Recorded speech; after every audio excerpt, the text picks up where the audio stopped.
Hey guys, welcome back. In this video we are discussing user input and, as you can see, formatting strings. As always, we have several objectives, so let's get started with number 1. Now, we use the input function to get user input. We did see the input function towards the end of the previous episode. We only used it there as a little trick to get the program to wait for us to press enter. This time we'll be using the input function to actually get and store information from the user of our program. Right, so I'm here in Sublime Text. I'm going to create a new file, Control and N or Command and N. Let's save it straight away with Control S or Command S. And I'm on the desktop here, and let's call this program input.py. Remember the .py extension for all your Python programs. Right, so if we just do this, the input function syntax here is exactly the same as the print. We've got our parentheses and our quotations. So I'm going to be very polite in this program and say, please enter your name. Now, it's a good idea to put a space there at the end, or it doesn't look too clever when you run the program. That's one of these things that I always forget. So let's run this just now. So remember, it's Python or Python 3 on a Mac followed by the name of the program, and I did tab completion there to save having to type in the whole file name.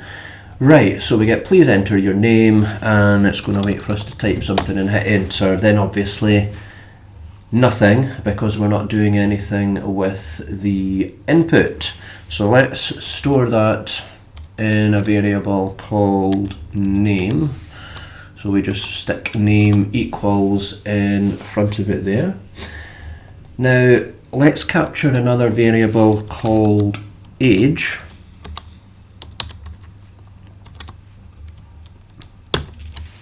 But let's not ask someone their age, it's a little bit forward. So tell me the age of your cat. Probably had a conversation like this in the recent past. Now, actually what I'm going to do here is just change this initially. Get rid of that for now. And we'll just do a print statement on this line, because what you can do is then store the variable just like this. So let's just run this just to show you the different formatting. And then you get the prompt on a new line, which some people prefer. I tend to go with the first one, but it's entirely up to yourself there. Right, okay, so we've got 2 inputs from our user, all well and good. Now, if we want to print something out here, now let's do it first using concatenation, which we have already seen. And then I'll show you a better, easier way. So let's just do something like hello plus name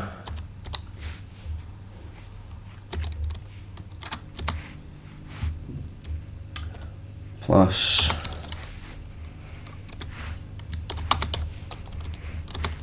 I hear your cat is,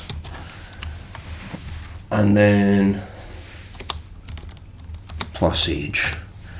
Now, concatenation can be tricky, really remembering where to put your spaces and all the plus signs. It can actually be quite confusing just looking at the string to determine what the actual output's going to be here. But there we go, it certainly works. Now what I'm going to show you is something called F strings, F for formatting. These are relatively new to Python. I believe they came in Python 3.6. So obviously make sure you're using 3.6 or above for this to work. Now what we do is inside of the quotation, the parentheses, but outside of the opening quotation mark, we simply put a lowercase f for formatted, or fantastic in my view, and then inside of the quotes we're able to do what's called string interpolation. So I'll just do it and then explain it.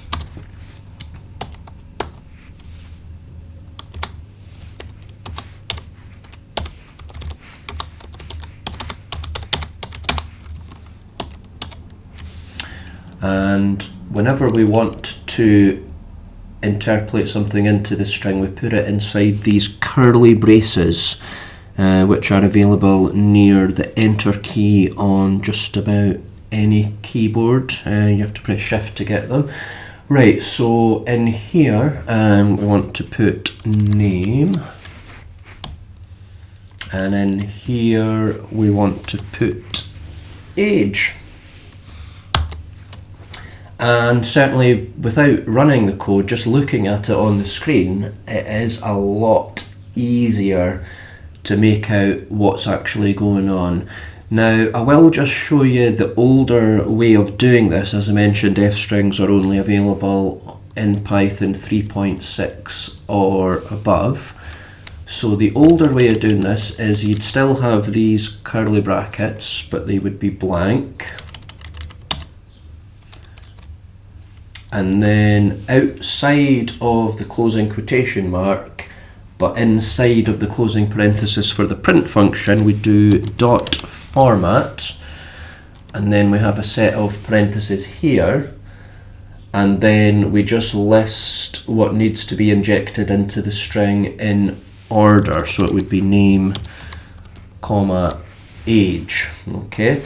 Now it certainly works, but again, it just doesn't look as good. So I would certainly recommend using the F string. I think it's what just about everyone that's using Python nowadays is going to be using, as long as obviously they're on 3.6 or above there. Okay, right, so that is that. Now the other thing I wanted to cover in the video is the int function. So what happens if you don't just want to report back the age of the cat, but you want to do some kind of calculation with it? I mean, chances are that is going to be what you want to do. The crucial thing to note is when you use the input function, it always returns a string.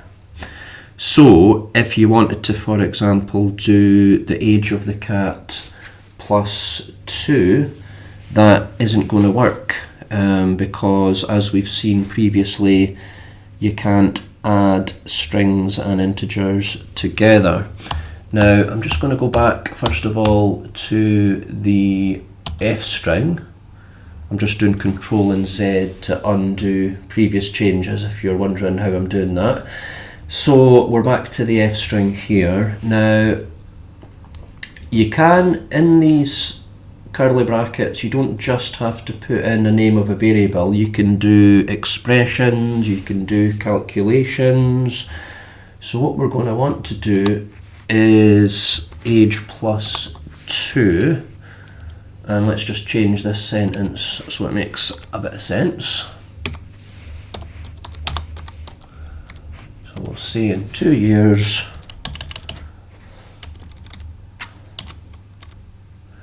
your cat will be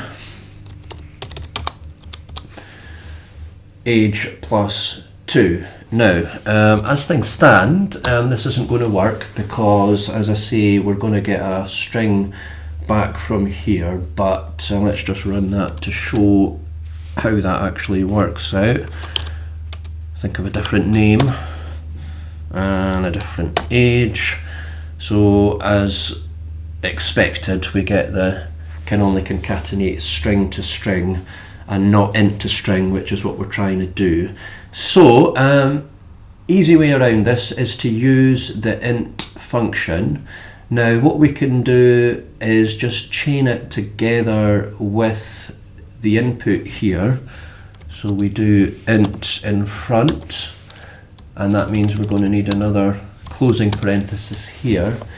So we've got the input function wrapped in the int function, which means that whatever's entered there will be converted into an integer.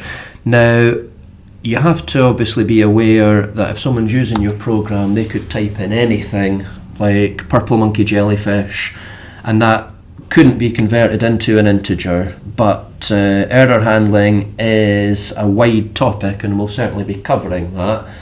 So in this example, and for quite some time to come, we'll just be quite kind as to the input we're entering in. We will touch on error handling as and when we introduce new features of the language here. So let's just run this again, because that should now work. So Yardley, don't know how I thought of that name, and the age of your cat is 14, and we see we now get the age of your cat will be 16. So we have the calculation working successfully in the curly brackets there. Right, okay, so I know that's quite a lot to cover. I'm happy to answer any questions if you put them in the comments down below. So I've enjoyed talking at you, and I hope that you can join me in the next video. Thank you very much.